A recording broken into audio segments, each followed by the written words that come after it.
breaking news that's coming in right now from the Election Commission, and I would request, while I thank my panelists, Mandar and Girish, to please stay back with us to discuss the breaking news that's coming in. The Election Commission has barred Pragya Singh Thakur from campaigning for 3 days starting 6 a.m. tomorrow morning. Pragya Thakur's remark that she was proud to have been part of the Babri Masjid's demolition squad was found to be in violation of the Model Code of Conduct.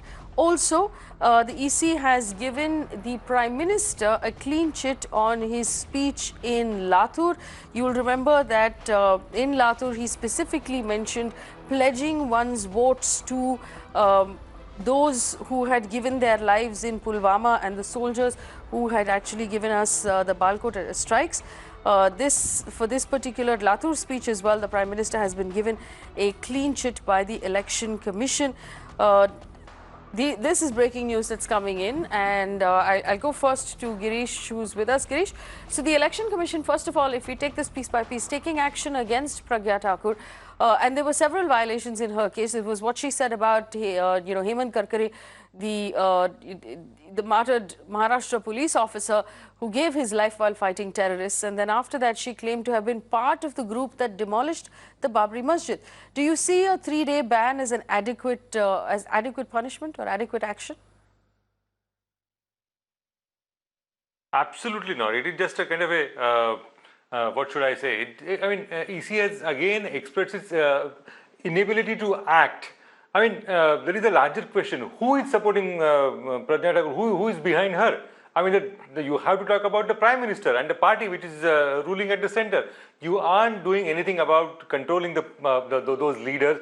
Prime Minister and the party president went to the extent of supporting and defending Pragya Thakur's candidature. So, Election Commission is completely helpless, and just to kind of show that they can act, they are looking at small fishes, and this is not going to help. And if they have any spine left in the Election Commission, they should be tackling the real issue, and that is talking about the Prime Minister and the BJP president. They aren't doing that, so I'm not surprised by the action on that. And again, there is a clean sheet for Prime Minister in Latur case also. It took 30 days for the Election Commission to decide that there is no issue, there is no crime committed by the Prime Minister. The first instance was the 1st of April, complaint was filed on 5th of April, and the result, the EC decided on 30th of April.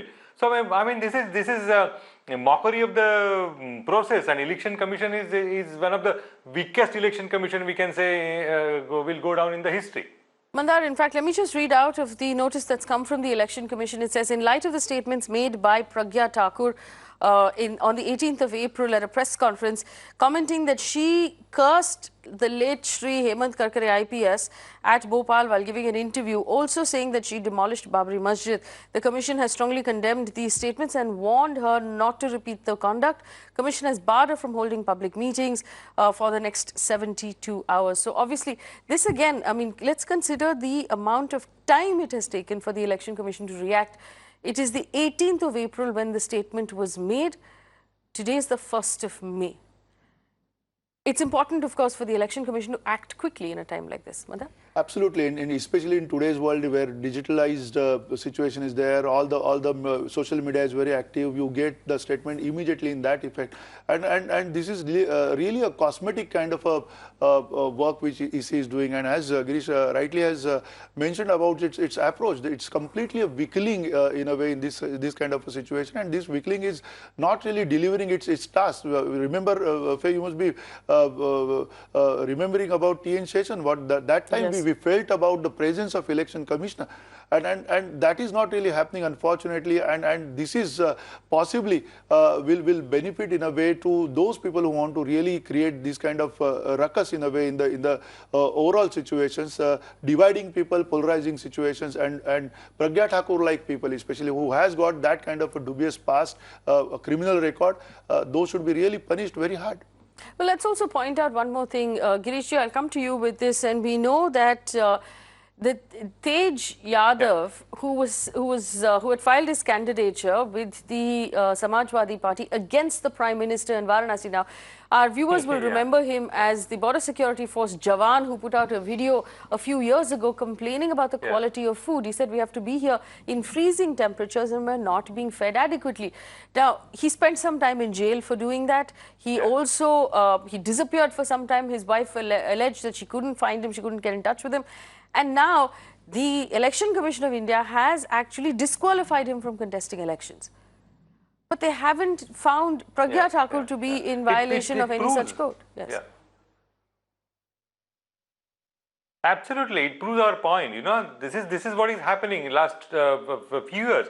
I mean, our systems are showing their strength against those who are really helpless and small as far as the power structure is concerned. But the same system which showcases its so-called strength against those weak and the meek is equally helpless when it comes to tackling the big issues, and it's been consistently happening. And this is what we should be worried about. Election Commission, it can find faults with affidavit, and he is given just 15-20 minutes time to prove his credentials and substantiate whatever he has stated.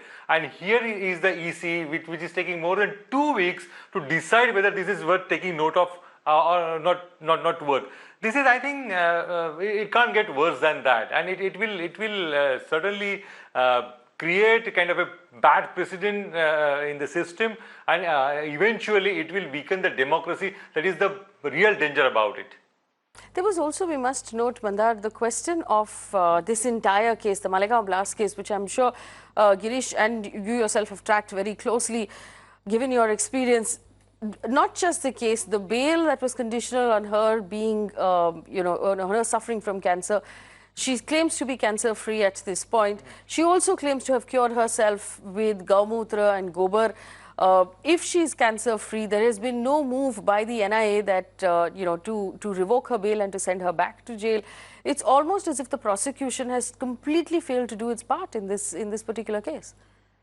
Truly, I mean, the prosecution is not really delivering the way it should have been, and especially from day one, the way they have taken the charge, and then thereupon, the way prosecution has come up with even the adages into the charge sheet, clearly telling that we are failing to gather enough circumstantial evidences.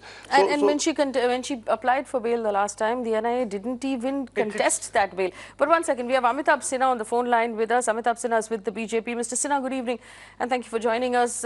First of all, we must note that the Election Commission has given the Prime Minister a clean chit on both of his speeches, the one in Wardha and the one in Lathur.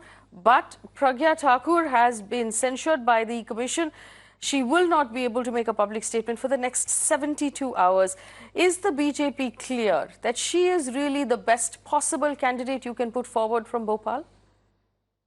Certainly, 110%. She is the best suited person, at least to give a befitting reply to all those elements, those forces who try to establish that Hindus are terrorists.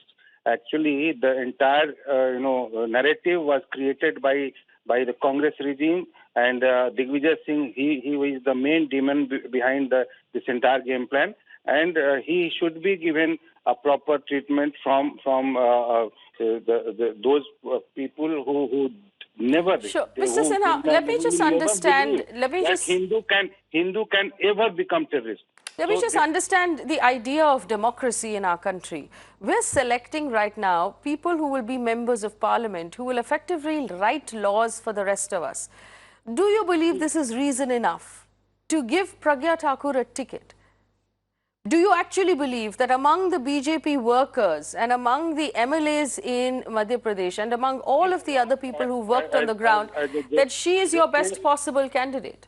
That you don't have anybody else who understands law and governance better than her? I have understood what you are trying to put before me. Let me speak, please. Faye, I respect you as a very bright journalist, and I would expect that you should not act as a decision maker, but as a commentator of the present politics. I was asking you a question. Just a minute.